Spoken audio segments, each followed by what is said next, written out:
What up, Tube? So what are we doing today?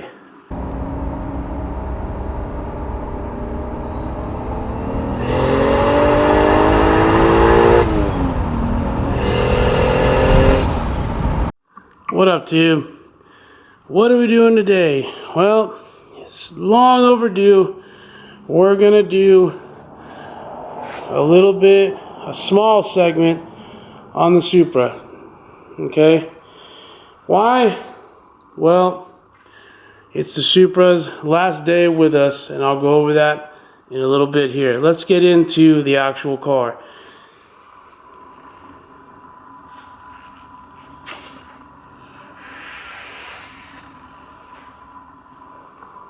Alright, so it is a 1986 and a half, round up to 87, Toyota Supra Mark III chassis. The color 4H1 metallic brown, original paint code from this car. We repainted the car about 4 years ago, and in its original form to a two-stage paint. It's got a couple upgrades on the exterior. We went to 1989 taillights, USDM. We've used a custom duckbill spoiler. I don't remember the guy who made it, but it wasn't easy to get, and by that I mean it was kind of a pain in the butt. We got parts from Shine Auto on the bottom. We got the rear valances, which are the R spec or Regalis replicas, the Bomex or B spec Shine Auto FRP side skirts, and then on the front we went with the G spec or Ready replica Shine Auto front bumper. We inserted custom LED fog lamps. We went with the authentic Euro spec, and let's try to get better lighting on that guy. Orange and white turn signals. The side moldings are from an 89, not the 87, so it's a little bit nicer there. Everything else, it's pretty much original on the car. It's the original steel hood. We added the louvers to get some of the hot air out. Why? Well, let's look under the hood. There she is. This is a second version of this motor. It's a 1.5 JZ with a bunch of little thingies going around it. History on the car: we bought it as the original vehicle, OEM non-ABS, non-turbo car with a non-turbo 7M. The first version of this motor was being built for an S13 I had back in the day that got ran into and totaled. This chassis replaced the S13. All the components originally were purchased off a kid that was trying to do a Volvo with a JZ motor. The original block was dead on the 1JZ block. Sold me everything for super cheap. Didn't have any of the original coils. So since we were going with an aftermarket computer at the time of Haltech, we ended up going with the LQ9 coils and custom wires. Now we're running on Infinity, AM Infinity, tuned by drift motion / bend calibration. The second version of this motor is bottom end 2JZ. The original was also a 2JZ. This one is a fresh build, did in 2017. Drift motion built the block, all upgraded parts, Eagle rods, JE pistons, balanced, rotated assembly, the whole bang. The top end is a 1JZ head ported, 3-angle valve job, 262 Brian Caro cams, retainers, springs, everything. We went with AAM gears. They have been tried and true for me. They have not failed me in the 9 years that we've had two versions of the JZ motor in this car. I'm going with an OEM Koyo copper radiator with the Samco hoses, top and bottom. The exhaust manifold is a tubular stainless manifold, and I don't know if you'll ever get a good look at it in there, but it's in there. Made by Drift Motion. Actually, it's one of their upgraded ones. Get a better look on the side here.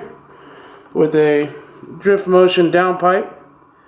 going to a Turbo Smart external wastegate, 50 mil, with a drift motion twin ball bearing turbo, 6062, aluminum intake pipe, K&N filter with the Filter Labs sock. I just run it, keeps the dust out of it, keeps the pollen out of it, and yeah, it's pretty basic, pretty simple. Engine's built to support damn near close to 1,000 wheel horsepower right now. It does run on flex fuel. A full tank of E85 at 75% ethanol made just over 500 wheel horsepower and 12 pounds of boost. Conservative tune, reliable, drives everywhere. It's been from San Antonio to Vegas, twice now on its own power without any issues. The only thing it lacks is air conditioning. Heater works great, but hey, it's a great setup. We got Drift Motion's power steering reservoir. Very basic stuff. LQ9 custom wires we just made less than a year ago. It's got the Drift Motion LS400 fan clutch on a 7M fan. Just a reliable setup. Repainted Cusco strut bar. You know, hey, everything works. It's been tried and true. We actually took a long time to decide to sell it. We didn't want to get rid of it, and I know it's long overdue to get some nice footage on our car. Let's finish the exterior. We got Enkei RPF1 wheels. Yes, they are authentic Enkei RPF1s. Center caps, 14-inch Willwood rotors with 6-piston Superlight Willwood calipers from Arizona Performance on the front. And then moving towards the rear, we have 18-inch RPF1s with 13-inch rotors. Reuses the OEM parking brake and a one-piece hat from Arizona Performance using a Willwood 4-piston caliper on the rear. The exhaust on the car, it's a custom 3-inch exhaust all the way back, mandrel bent, made by one of my buddies back in the day when I first built this. With MagnaFlow resonator, a MagnaFlow muffler in the back. The radiator, the intercooler, the intercooler, you can't see it, it's painted black. It's a Drift Motion intercooler. A lot of Drift Motion stuff. Why? Well, we know them well, and they're probably the most reliable Toyota Supra guys out there, and they have great service and always parts in stock. The interior originally was a tan interior from the factory. We retained most of it. It's got new carpet to move our custom sun visor. New carpet. The seats were reupholstered. We'll take a look at that in a second. It's got a Volante steering wheel with a custom TRD horn button. Unique wood weighted shift knob that a buddy of mine made me. BTI gauge touchscreen, 3.5-inch touchscreen that reads all the Infinity stuff. We implemented, let's go around to the other side. I'm going to throw that back in there.